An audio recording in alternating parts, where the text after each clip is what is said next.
ọ bụrụ na iso n'ofu onye n'ime ndị na-azụ eze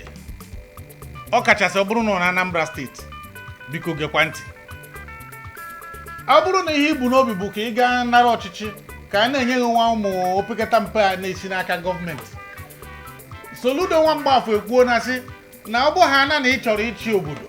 ndị obodo kwado nọ ndị obodo ka ọ dị n'aka ịdị na-emerịghị achọrọghị ụghacha m ekwubeghị ekwu mana ihe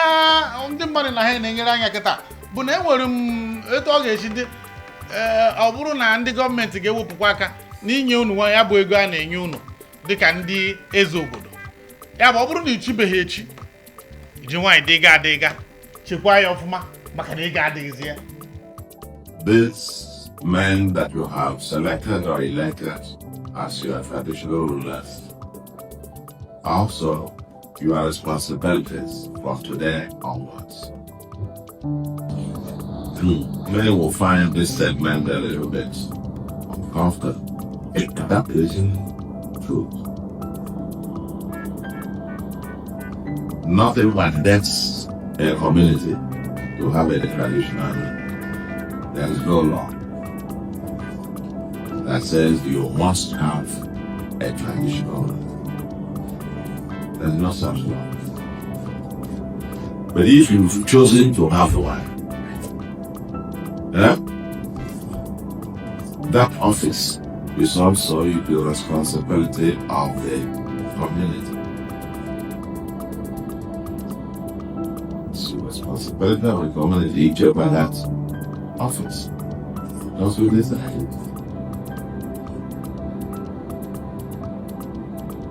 The UK level money. Okay? Now okay,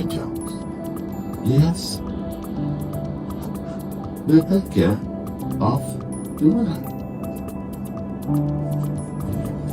Take care of the office. Each Igwe belongs to a community. It doesn't belong to state government. Doesn't belong to the local government. It's Igwe of the community. Or the community make the decision and the choice. Now, actually, Igwe. The community must also take responsibility to maintain the institution of Igwe in their communities. This point is not quite understood by many,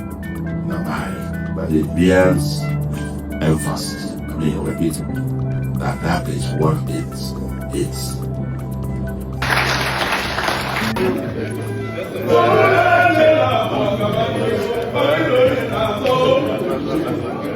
UGWUMBA epetike ndị Igbo UGWUMBA onye nke m gịnị nọ epetike biko tinye ọnụ n'okwu a kedu ihe ị hụrụ mgbe ị nụrụ ya bụ ozi kedu etu o si daa gị n'obi maka Nwambafọ ahụ nke bụ eziokwu na okwu nke bụ ezie na ọ bụrụ na ị chọọ obodo mmadụ atọ nọ na-echi Igwe Igwe ha chịrị ka gọọmenti so ndị Igwe chenọ ha rigote ebido na-ebu ihe ego gọọmenti na onye otu gwakara onyonyo dị ebe a kwuderịta unu chi eze unu nwere na-eteke care of eze ahụ ọ bụrụ gọọmenti ọ dị m obi mma mana ihe ọzọ dịkwa ngharị na-abụ na gọọmenti na onwe ọ ya kwụsịghị interfere n'ichi eze maka most times ha na-egwe certificate nye Igwe na nke a bụ Igwe gọọmenti then hapụ nke ndị obodo wetara ọ bụ na Nwambafọ na ị chọrọ ka ndị obodo na-eteke care of Igwe ị kwụsị na ihe certificate Igwe kwesịrị inwe certificate because ọzọ certificate na-enye ha ka ha ji bụrụ ma ọ bụ pati obodo gọvanọ ọbụla na-achịnụ Igwe adịrọ ya gọvanọ ahụ kpọ ha ebugharịa royalty ọ dịrọ mma ihe ọ bụ na-akwụ ha salary gwa ha salary na na-edictate ya because na he who pays the piper dictates the tune. Nwambafọ ọ dịka na gọọmenti ga nwere ka ọ dị somehow ụfọdụ dị mma ụfọdụ na-ebu aka nke Igwe emere dị mma mana wepụ aka na ya gị kere nye ha certificate for obodo mmadụ ka esi ekwe ha kwado onwe ha ichie Igwe edogi na arụsị obodo ma ọ bụ dogi na chọọchị gọvanọ ha decidere na ọ bụ gọọmenti ịbịa na-insist na onye agha achị ma ọ bụ na onye agha achị ma na onye nwe certificate na onye nwe certificate ndị Igwe ụnụ anụgo niile jee nchọ ọrụ ọ bụ na inwe ha ọrụ bụ niile je 200,000 a na-akwụ ndị Igwe ọkwala gị nwa mgbafọ kwuru ekwu ifukwuru ọha so na Davido so ekwu bụ obodo jenu zọba onwe unu chọọ igwe ọchịba unu mana ụnụ ya na-akwụ ụgwọ ihe dị na not gọọmenti mmụnụ fana bụ ama m etu isi ebe iji mụta nke ruo ofu ebe ka a mara ebe ọ bụrụ ngozi ka a ga-agọzi gị maọbụ na a ga-apịa gị mgbachara ka amara ebe a na-eme ihe na kwupụta ofu ebe ọ bụghị ịkwado ya n'akụkụ nka ịkwado ya n'akụkụ nka. Anyị maara na eze obodo site na mbụ bụ ndị obodo bụ ndị nwe eze nwe obodo ya bụ etu a na-asị ọha nwe eze nwere ọha mana ndị gọọmenti bịaziri tinye aka wee soro na-ekwu etu esi eme ihe eze obodo na-enye ha ụmụ opekata mpe a na-enye ha merụ na ọnwa eze ọbụla aga na local gọọmenti chairman local gọọmenti secretariat ganata ha opekata mpe a na-enye ha o were ụzọ kịta site na nzọmụkwụ ekịta dịka Soludo na-achọ igbucharụ n'ịdị na-enye ha nke a na-enye ha. Meanwhile akwụkwọ na line ọ na-enye ha certificate ya bụ na iji ofu aka na-asị ha mbakwa na mma na-enyezikwa unu ihe ahụ ọ bụrụ na ịma nkwụ mmadụ ụgwọ ọnwa kedu ka ị ga na-eche onye ahụ na ọ ga na-abịa nata ọrụ n'ụtọ he who pays the piper otu aka ndị oyibo ji sụọ asụtakwara m ya ya bụ ọ bụrụ na ị chọọ ikwu ofu ebe kwuru ofu ebe ka a mara ebe a na-apịa gị ụtarị ọ bụ ka Igbo nye gị nsogbu ka ihe ikwu na ihe ka eri ji n'ime mba Igbo nke dị ka ọwa nka Igbo nke ka gịnị kere ihe dị iche n'ihe ikwu na ihe nkwuru ọ bụghị ihe dị iche n'ihe nkwuru na ihe ikwuru ọ dị ka anwụ ọ gbara saa maka na ọ bụrụ na ị chọọ isi so ịkwadoro Soludo na o wepụrụ ego na ọ na-achọ iwepụ ego a na-akwụ ndị nwaanyị ga-eji kwado ya yet ebe ị makwada na ọ na-enye ha certificate na ọ na-eji ha eme pati igwe niile dị na Anambra kịta na igwe ha esonye apụga nsogbu ga-adị ịmakwuru mgbe a suspended igwe maka na ọ gara chi Ifeanyị Obechi makwanụ mgbe a na-enye ụfọdụ ndị igwe kwere maka na ha esoghi eti apụga okokoroko ndị a niile a na-eme ihe na bụ mmeri a ndị igwe na-ekwuzi n'ọnụ na-abụ apụtaghị ihe kokosa ihe ụmụ ihe a na-aka ọsọ hit na-agba na moto AC na-adị Peter Obi bunyere ha ụgbọala ọ dara iberibe ọ ma ha na onye igwe kwesịrị ịdị ka igwe onye igwe na-adị ọ ebe a ka m ji na-ata so ị na-akwado nya njebe certificate dị kwụba ha ụgwọ ka tinyekwuori ha ego na inflation ka nkụ si tinyekwuori ha ego ha na-akwụ ha akwụ ọ bụrụ disenti na ha na manipulate igbe ezi enwezi obodo ọ sịrị na nke a na ewere igwe ga-anọkọta kịta na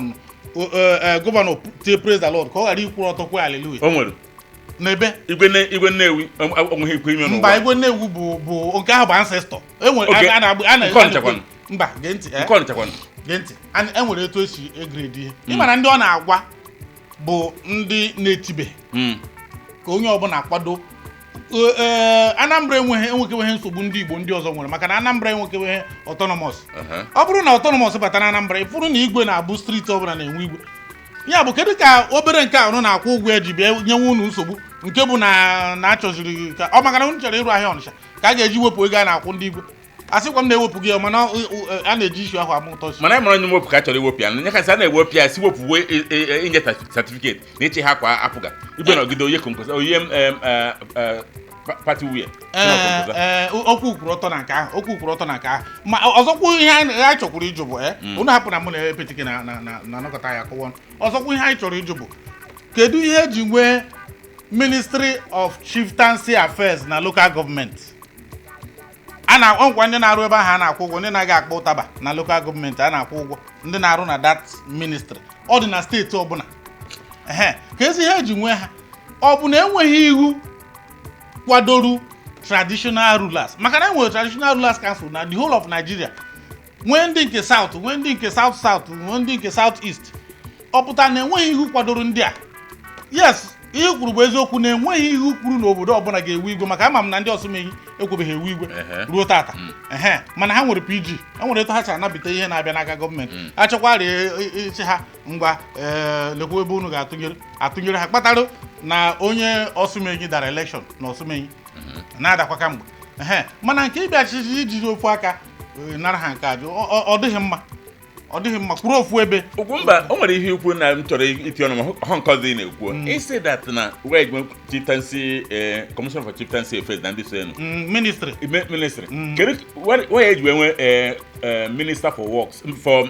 water and water whatever nya enwe water resources o nwere ebe mmiri na-agba na Nigeria eji enwe minister ahụ ihe na-abụ ụzọ gọọmenti gbotere eji arụ ana ọnọgide amapụ the money ofuo jee na ministry ọ bụla ebe nwe water works ma mfu ewo cannot deal unless on security ma ọ bụ onye na-egbu agwọ mana a na-enwe budget for it all the same thing with chieftaincy affairs onwe ihe a na-arụ ewepụta ya gọvanọ were nke onye nọ n'ise were nke fọrọ afọ nwe ihe ọzọ ji arụ tupu ugbu a ihe ha na-arụkwa bụ na ruo ihe ọbụla gọvanọ chọrọ iji ịgwa ndị na-achị ndị igwe ndị obodo a na-apasị ya tru kọmishọna ọ bụ ụdị ihe na gọvanọ na-afụ n'ọkwa kọmishọna ụfọdụ kọmishọna ama m nke ofu steeti na Igbo ka a ghara ịkpọ afa ọ bụghị na a ga-egbu m egbu mana ama m ofu steeti na Naịjirịa onye na-akọntrolu ha bụ PA kọmishọna bụ ihe kreetiri WhatsApp group fọ ndị igwe niile nọ na steeti ahụ abịazie ha ozi onye saịnịrị ya bụ PA to the commissioner on so and so ndị igwe niile akwụọ gbarị bịa na local gọọmenti ka ha bịa nara ego maka na ego si ya mbọsị ọbụla ha bịara ha nwere siti na enwere ego a na-enye ha ụmụ ihe mpịachi akpa apart from na a ga na-ene anya na ọ bụrụ na ị bịazi asị na ọ dị ka ikwete ihe na anyị achọtụ a ga-esi napụ okwu ma ọ bụ kwado onye ọzọ ga-abịakwa soro tinyewe ụmụ nsogbu ka asị na nsogbu dị n'ihe na achụta unu na-abụ megharizie election so na n'uche nke m asịkwa m kwuo aga m achị Soludo ọkwa ufuru etu a ọ dị bụ mbụ hapụgodi etu ahụ